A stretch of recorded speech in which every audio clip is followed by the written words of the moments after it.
Chemistry class में आपका स्वागत है। हमने कल पढ़ लिया था एथेनॉल जो है अनस्प्रिट जिसे कहा था, उसके औद्योगिक उत्पादन को पढ़ रहे थे हम।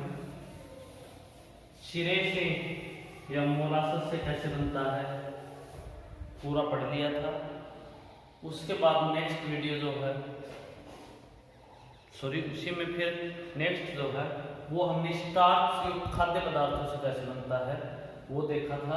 वो कंप्लीट नहीं हो पाया था, थोड़ा जल्दबाजी में थे लास्ट में, इस कारण से उसे प्रॉपरली कंप्लीट नहीं कर पाए। अब देखते हैं। हमने उसमें कुछ स्टेप्स जो वो कर लिए थे, वहां पर यदि मैं आपको बताऊं तो हमने स्टार्च जो है, स्टार्च जिसका फॉर्मूला होता है C6H10O5P4, इससे डायस्टेस एंजाइम की उपस्थिति में किसमें माल्टोस 17 में अपघटित करते हैं। दोबारा देख लीजिए एक बार। स्टार्च को पहले हमने डायस्टेस एंजाइम की प्रेजेंस में माल्टोस में चेंज किया। थोड़ा समय आपको ध्यान हो जाए इसलिए माल्टोस शुगर है 17 है, माल्टोस शुगर है 17, माल्टोस 17।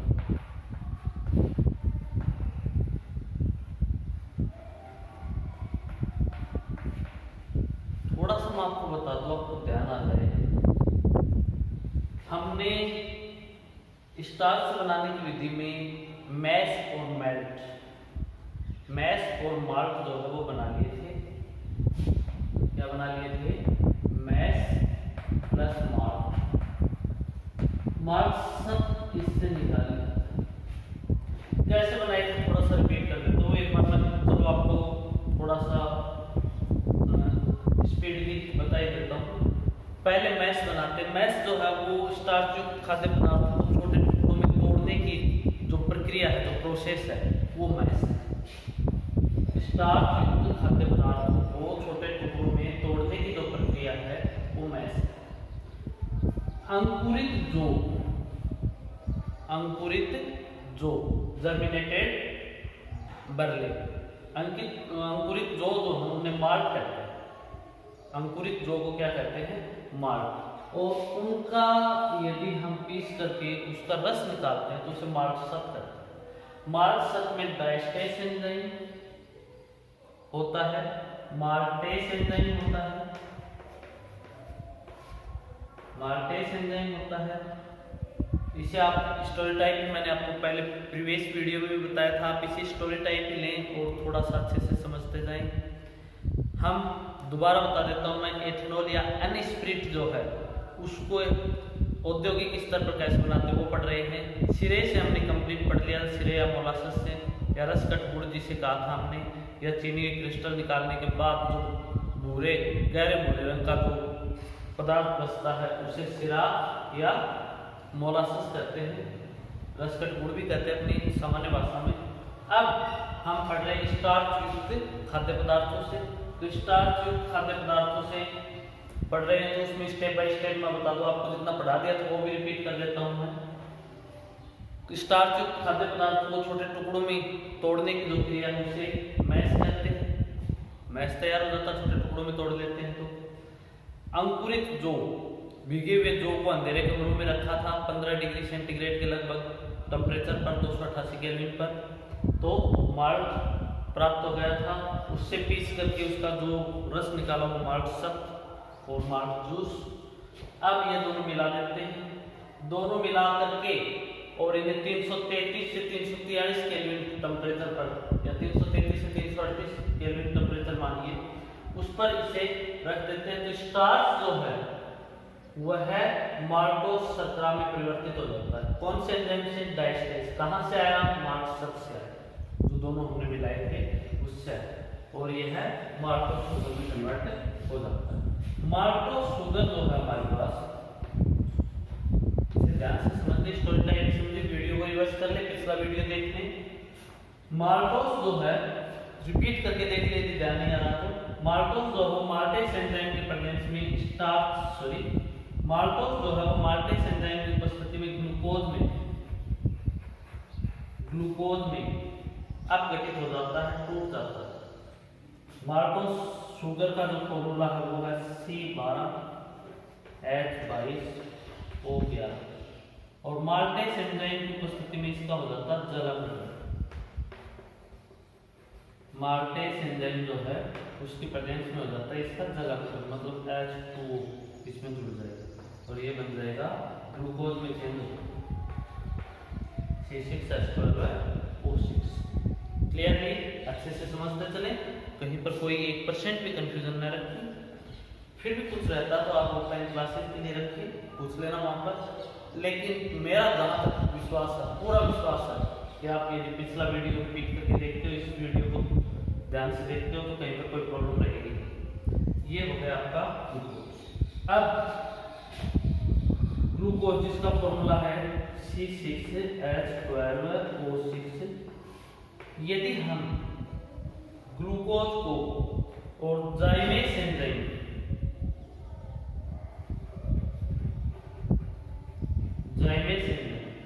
या इसे जाइमेज भी कहते हैं, जाइमेज एंजाइम की उपस्थिति में अपघटित करते हैं तो यह है C2H5OH ethanol plus carbon dioxide में टूट सकता है। अब यहाँ पर ध्यान दें, जो CO2 है ये बुदबुदाहट से निकलेगी और अभिक्रिया ऊष्माक्षेपी होगी। इस कारण से क्या होगा कि यह जो क्रिया है यह कहलाएगी फर्मेंटेशन किण्वन की। इस प्रकार से हमें जो ग्लूकोज है वो प्राप्त हो गया स्टेप थर्ड में ग्लूकोज प्राप्त हो गया। ये स्टेप सेकंड का काम था और स्टेप थर्ड का हमने ये ले लिया और स्टेप फोर्थ लेते हैं।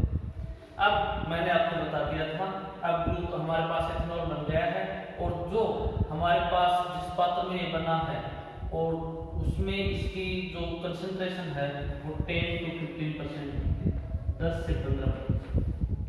ध्यान दें, अब जो हमारे पास मिक्सचर है, जो मिश्रण है, उसमें 10 से 15% क्या हो गया, 10 से 15% हमारे पास इसकी प्रेजेंस हो गई एथेनॉल की। एथेनॉल को शॉर्ट में लिख सकते हैं ETOH, एथेनॉल 10 से 15%।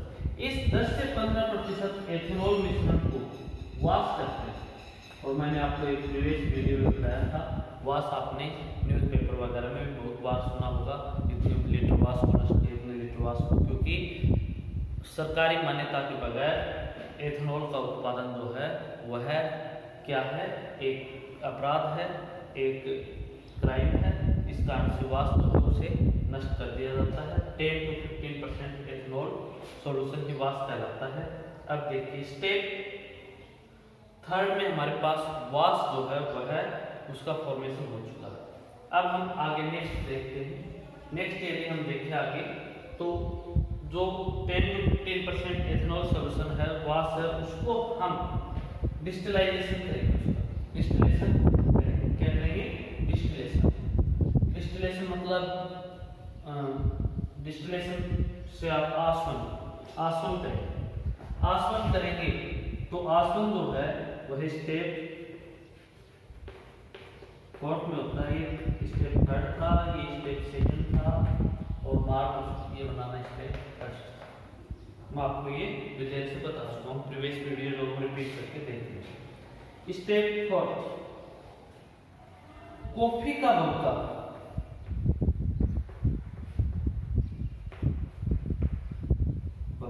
एक उपकरण साइंटिस्ट कॉफे ने बनाया था, इसे कॉफेज स्टील भी बोलते हैं इंग्लिश में, कॉफेज स्टील।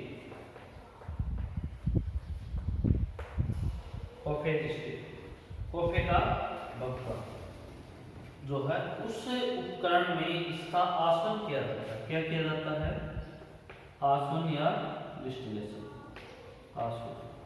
इसका वाष्प और आसवन करते हैं तो 95.5% प्योर, 95.5% प्योर एथेनॉल जो है वो प्राप्त होता है। फिर इसमें 4.5% वाटर होता है। 4.5% जो है वह क्या होता है, वाटर होता है। इसे आप इसी तरीके से जैसे मैं समझा रहा हूँ स्टोरी टाइप वैसे समझते रहेंगे। हमने स्टेप थर्ड में वास बना लिया था जिसमें 10 to 15% क्या था, एथेनॉल सॉल्यूशन था। इसका यदि हम आसवन करते हैं कॉफी का भक्का नामक उपकरण में, तो हमें परिशोधित एल्कोहल मतलब 95.5% प्योर एथेनॉल प्राप्त होता है। इसे कहते हैं परिशोधित। ऊपर वाला मैं मिटा देता हूँ और स्टेप 4 करता हूँ केवल। इसे आप वीडियो रिपीट करके भी देख सकते हो और अच्छे से इसे समझ सकते हो।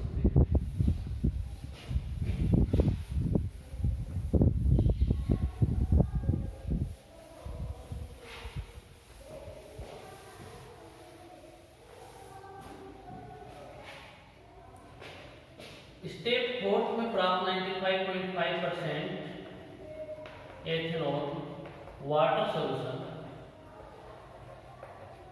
जो है वह परिशुद्ध एल्कोहल है। सॉरी, परिशोधित अंतर है भाई, परिशुद्ध और परिशोधित में। परिशोधित alcohol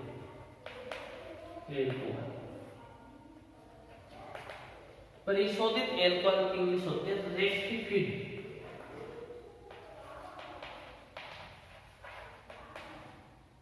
rectified alcohol. 95.5% alcohol water solution जो वो परिशोधित एल्कोहल कहलाता है, रेक्टिफाइड एल्कोहल। ठीक है, परिशोधित जिसका शोधन किया गया है इसमें। ये स्टेप इसमें अब इसे और जनरली मैंने आपको पिछले क्लास में बताया था कि कॉफी का भक्का जो है स्टेप उसमें आसवन करते हैं तो हमारे पास वाटर एथेनॉल सॉल्यूशन प्राप्त होता है और ये 90% होता है। दोबारा एक बार देखते हैं, ये 90% जो हो प्योर होता है। उसके बाद पुनः आसवन कर लेते हैं तो ये परिशोधित एल्कोहल प्राप्त हो जाता है। पुनः आसवन और ये आसवन जो है उसका प्रकार है प्रभाती आसवन। पुनः इसका प्रभाती आसवन कर लेते हैं और प्रभाती आसवन करते हैं तो हमारे पास 95.5% एथेनॉल वाटर सॉल्यूशन जो है वो प्राप्त हो जाता है, परिशोधित एल्कोहल जिसे कहते हैं।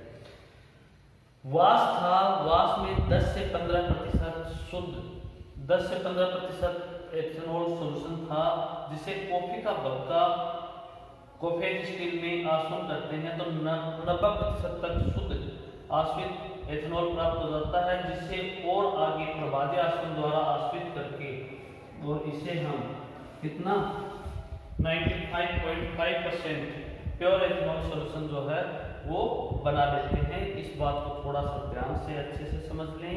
स्टेप थर्ड में वास बन गया था। वास जो था वो 10 से 15% प्योर था, मतलब 10 से 15% एथेनॉल था उसमें, और फिर उसे कॉफी का भक्का या कॉफी स्टील में उसका आसवन किया तो हमारे पास 90% प्योर, बाकी 10% वाटर प्योर हमारे पास क्या आ गया था, एथेनॉल। और उसके बाद हमने इसे प्रभाती आसवन किया, इसका प्रभाती आसवन पुनः प्रभाती आसवन किया, हमारे पास 95.5% एथेनॉल वाटर सॉल्यूशन वो प्राप्त हुआ, जिसे परिशोधित एल्कोहल या रेक्टिफाइड एल्कोहल कहते हैं। यह हमें प्राप्त हो जाता है। यही तरीका हमने पिछले में कहा सिरे या मोलासस से जब हमने बनाया था तब हमने इसी तरीके से इसे बनाया था, प्राप्त किया था। और ये था परिशोधित एल्कोहल, ये परिशोधित एल्कोहल था। अब यहाँ पर हमारे पास प्राप्त हो गया एल्कोहल, एथेनॉल जो उसका फॉर्मेशन हो गया इंडस्ट्रियल स्तर पर। अब हम एल्कोहल जो है इस तरीके से लिखते हैं, एल्कोहल ऐसे भी लिख सकते हैं। एल्कोहल जो है अल्कोहल भी बोलते हैं, एल्कोहल भी बोलते हैं, तो इसलिए हम दोनों तरीके से लिख सकते हैं। एल्कोहल लिखे तो ऐसे और एल्कोहल। अब एल्कोहल या एथेनॉल जो है उसका फॉर्मेशन हमने कर लिया, इंडस्ट्रियल लेवल पर कर लिया। अब आगे बढ़ते हैं। अब हम आगे बढ़ते हैं। एल्कोहल जो है उसके प्रकार जो है वो देखते हैं। एल्कोहल के प्रकार, एल्कोहल के प्रकार यदि हम देखें तो एल्कोहल को परिशुद्ध एल्कोहल जो एक श्रेणी होती है, परिशुद्ध, अंतर देखें वो परिशोधित है, परिशुद्ध, वो परिशोधित है, ये परिशुद्ध, परिशुद्ध एल्कोहल, एल्कोहल। अब मैं इसकी इंग्लिश भी बता दूं आपको डिफरेंस करने के लिए। एब्सोल्यूट एल्कोहल, एब्सोल्यूट एल्कोहल, ठीक है, ये 100% प्योर होता है, 100% प्योर। दूसरी टाइप देखते हैं, अभी लिखा परिशोधित, परिशोधित एल्कोहल, जिसे रेक्टिफाइड एल्कोहल भी कहते हैं। यह है 95.5% प्योर होता है, बाकी 4.5% वाटर होता है, ठीक। Third, power alcohol, power alcohol, power alcohol ये क्या है? इसमें सुनिए, इथर और benzene, ether and benzene mix कर दिया जाता है एल्कोहल, और फिर इसे इथर एंड बेंजीन क्या कर दिया जाता है? मिलाकर, मिलाकर इसे ऊर्जा के स्रोत या एज ए फ्यूल काम में लिया जाता है, मिलाकर इसे ईंधन के रूप में काम में लिया जाता है। इस एल्कोहल को पावर एल्कोहल कहते हैं। और चौथा और लास्ट प्रकार के एल्कोहल का विकृतीकृत एल्कोहल, विकृतीकृत, डिनेचर्ड एल्कोहल या विकृतीकृत एल्कोहल। ये क्या होता है? देखिए, इंडस्ट्रीज वगैरह में मजदूर काम करते हैं और वहां पर जब एल्कोहल काम में लेते हैं तो संभावना ये रहती है कि मजदूरों के द्वारा इसका सेवन न कर लिया जाए या इसे अधिक मात्रा में न पी लिया जाए, इसलिए इसे पीने के अयोग्य बनाया जाता है। क्या किया जाता है?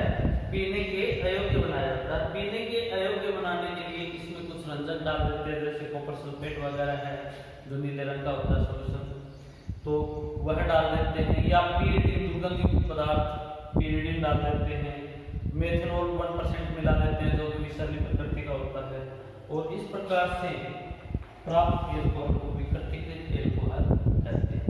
ये एल्कोहल के चार प्रकार हैं। एल्कोहल के प्रकार देखे हमने, परिशुद्ध 100% प्योर, परिशोधित 95.5% जो अभी हमने प्राप्त किया था, पावर एल्कोहल जो स्थिर क्वाथमिनियन भी है, पावर एल्कोहल जो हम एज ए फ्यूल काम में लेते हैं, ईंधन के रूप में काम में लेते हैं, इसका बेंजीन मिला करके इसे गाड़ियों में काम में लिया जाता है। विकृतीकृत एल्कोहल, इससे पीने के योग्य बनाने के लिए methyl alcohol, methyl alcohol, pyridine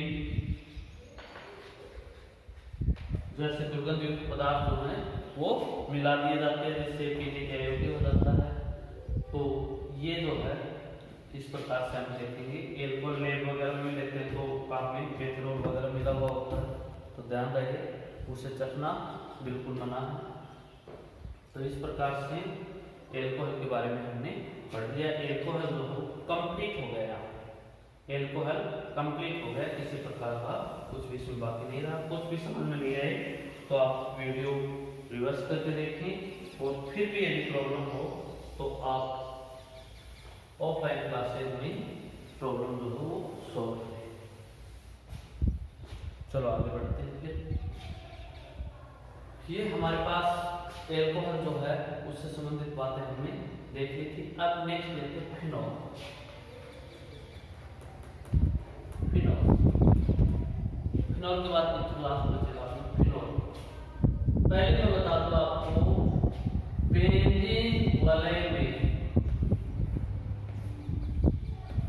hydrogen की जगह OH समूह आ जाए तो ऐसे यौगिक फिनॉल कहलाते हैं। कैसे होगी? Which compound that have hydroxy group on benzene ring known by phenol. वो यौगिक जो बेंजीन वलय पर हाइड्रोक्सी समूह रखते हैं वो फिनॉल कहलाते हैं। ये है फिनॉल, तो आप इस पर ध्यान दे दें, फिनॉल। ठीक है, अब इसका नॉमेनक्लेचर जो है वो देखते हैं। सबसे पहले नॉमेनक्लेचर ये क्या है? नामकरण। नॉमेनक्लेचर मतलब नामकरण। देखते हैं इनका नाम कैसे लिखते हैं। तो इसका तो नाम फिनॉल है ही, आप ध्यान दोगे इस बात पर, इसका नाम फिनॉल है। अब फिनॉल व्युत्पन्न जो है वो देखते हैं।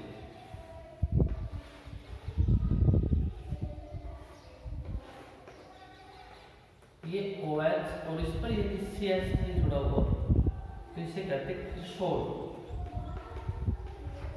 किशोर हिंदी में भी किशोर ही है। ऑर्थो पोजीशन पर है इसलिए ऑर्थो किशोर, इसे कहेंगे ऑर्थो किशोर। ये इसका सामान्य नाम है। IUPAC में इसे 2-मेथिल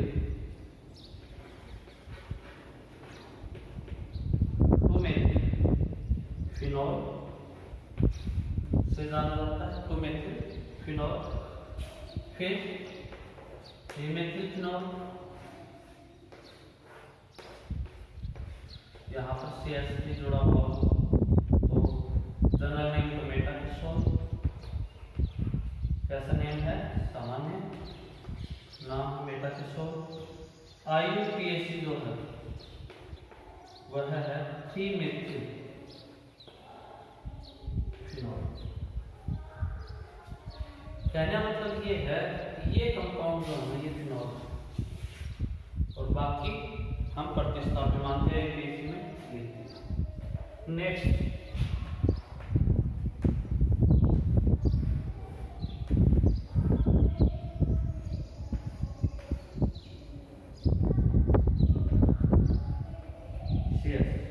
इसका सामान्य नाम जो है वह है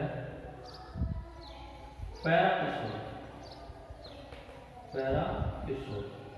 IUPAC जो है वह है 4-मेथिल। अच्छे से कॉपी में उतारते हुए नहीं पढ़ ले। ऑर्थोकिशोर, मेटाकिशोर और पैराकिशोर करवाए हुए हम वीडियोस में भी। IUPAC में इसे 2-मेथिल फिनॉल, 3-मेथिल फिनॉल और 4-मेथिल फिनॉल करके क्रमशः है। और ये हमने देखा फिनॉल के व्युत्पन्न जो है वो जिनमें मेथिल व्युत्पन्न। अब देखते हैं डाइहाइड्रोक्सी फिनॉल कौन से होते हैं, उनके बारे में पढ़ते हैं थोड़ा। डाइहाइड्रोक्सी फिनॉल मतलब जिसमें हाइड्रोक्सी समूह जो है वो कितने हो? 2। देखते हैं, ये मिटाता हूँ।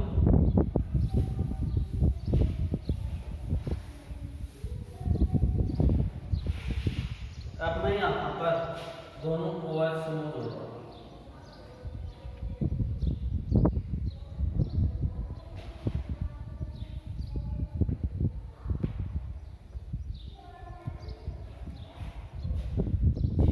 इसका नाम 11वीं में आपने देखा होगा, हमने लिखा था केटिकोल।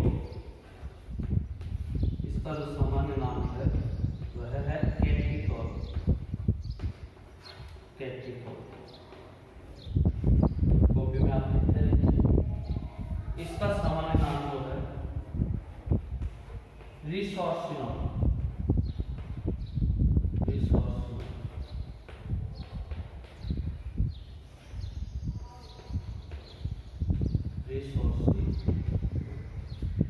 और इसका क्विनोल, इसका सामान्य नाम है क्विनोल।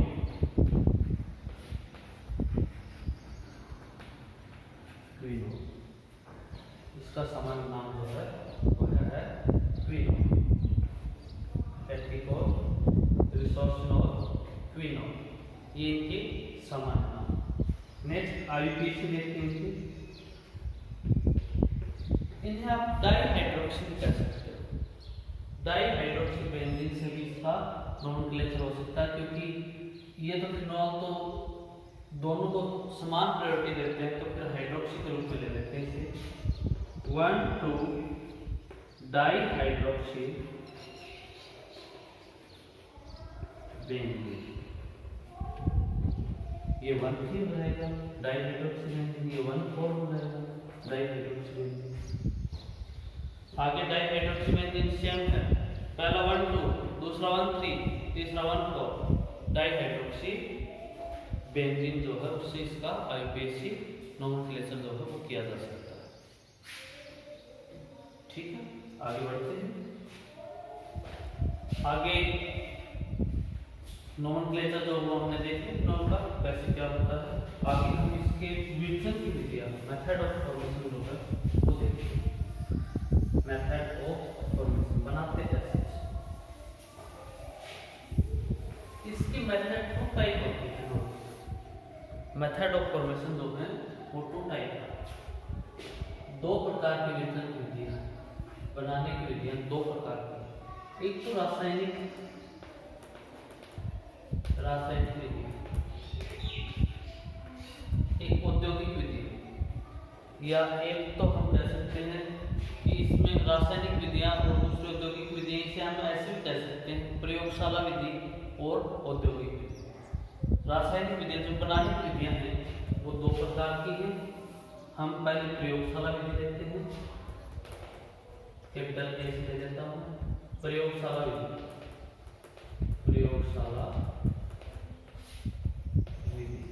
प्रयोगशाला में कैसे बनाया जाता है, ठीक है। इन लेबोरेटरीज में इसे कैसे बनाया जाता है वो देख लीजिए लैब के अंदर। तो लैब के अंदर फिनॉल जो है उसे बनाने के लिए हम निम्न विधियां काम में लेते हैं, ठीक है। या रासायनिक विधियां कह सकते हैं या हम कर सकते हैं। पहली विधि जो है वो यदि हम देखें तो हम पहली विधि देखते हैं हेलोबेंजीन से।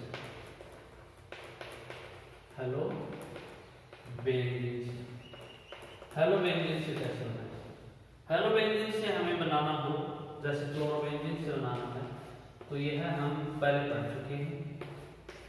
हेलोबेंजीन से फिनॉल बनाने की विधि जो है वह हम पहले पढ़ चुके हैं।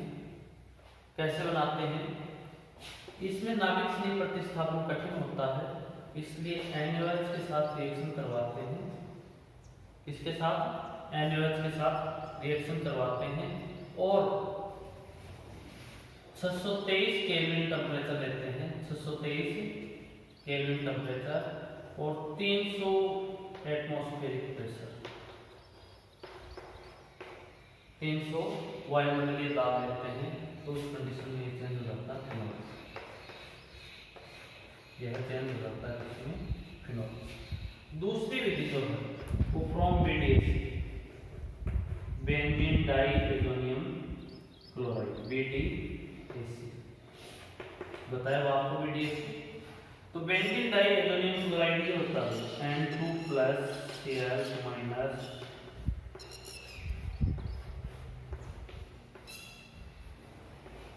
ये है BDAC। इसे यदि हम गर्म वाष्प के साथ, पानी के साथ बॉयल करते हैं, उबालते हैं, तो उस कंडीशन में फिनॉल बन जाता है। क्या बन जाता है, फिनॉल बन जाता है। मतलब 273 से 278 केल्विन तापमान ले रहे थे हम BDAC बनाने के लिए, उससे अधिक ले लेते तो अपने आप जलन घटित होकर क्या दे देगा, फिनॉल दे देगा। तो यह है दूसरी विधि है जिसमें हमारे पास क्या बन जाता है, फिनॉल बन जाता है।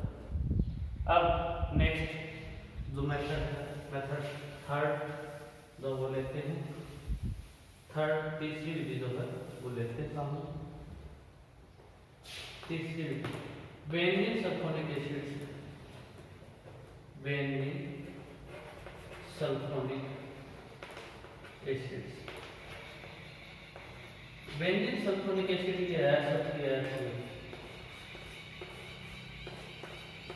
इसकी रिएक्शन यदि हम NaOH के साथ करवाते हैं तो SO3 माइनस Na आम्ल क्षार क्रिया होगी और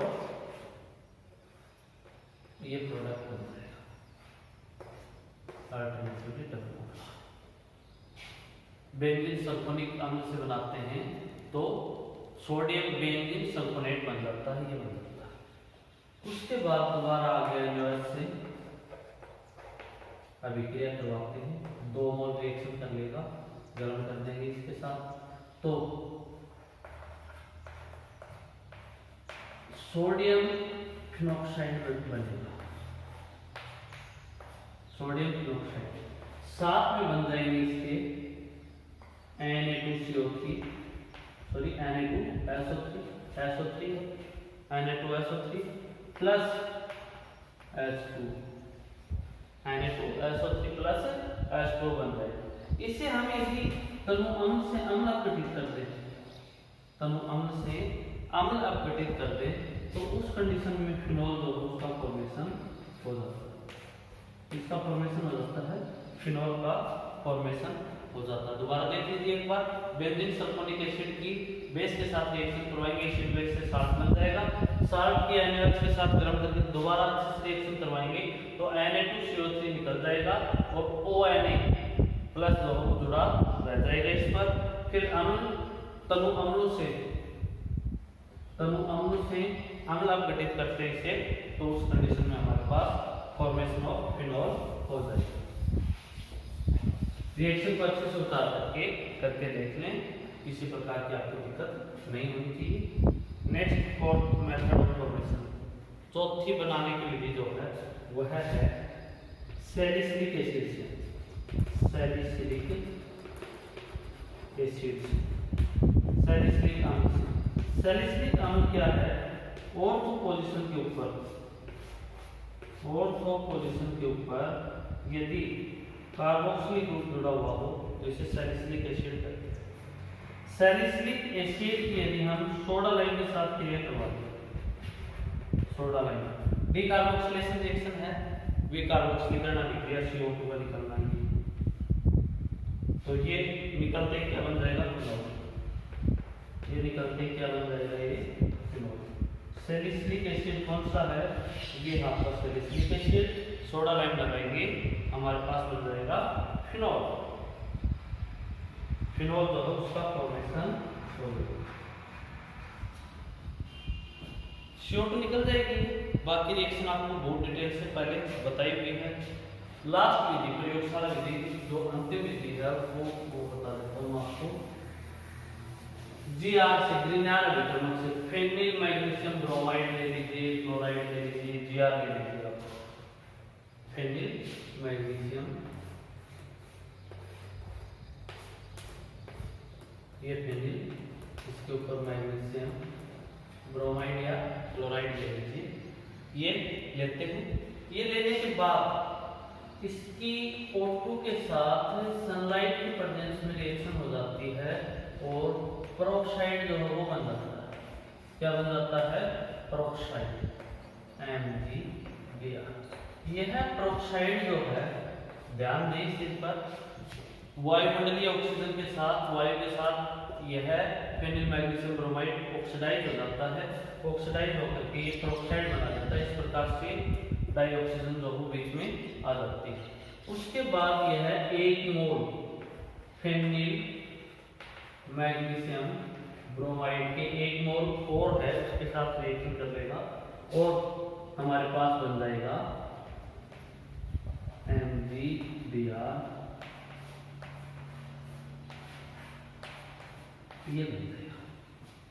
अब इसका आप जला खत्म कर दीजिए, अम्लीय H3O+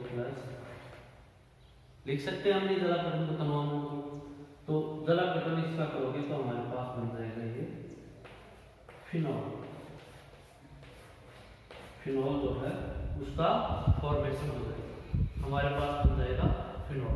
तो फ्रॉम तैयार जो मेथड है ये है फ्रॉम GR या ग्रीनर अभिक्रमक से। ग्रीनर अभिक्रमक से कैसे बनाते हैं ये आपने देखा।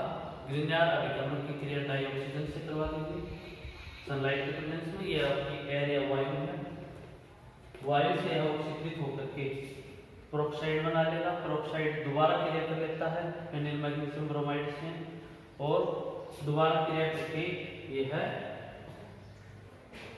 मैग्नीशियम फिनॉक्साइड ब्रोमाइड बना लेता है और अम्लीकृत जल अपघटन करके यह चेंज हो जाता है इसमें फिनॉल। ये है अपनी GRC कैसे बनाते हैं। सैलिसिलिक एसिड में सोडा लाइन लगाते ही CO2 निकल जाएगी, कार्बोक्सिलेशन जैसी है, विकार्बोक्सीकरण अभिक्रिया ये हो जाएगा और GR जो लास्ट आपको बता दिया है। इस प्रकार से इसमें क्रिया होगी और हमारे पास क्या बन जाएगा, फिनॉल जो उसका फॉर्मेशन हो जाएगा। ये फिनॉल की प्रयोगशाला विधि थी। प्रयोगशाला में कैसे बनाई जाती है, 5 विधियां जो मैं आपको बता चुका हूँ। अच्छे से कॉपी में लिख करके लिखते हुए इसे आप तैयार करें। आज के लिए इतना ही, थैंक यू।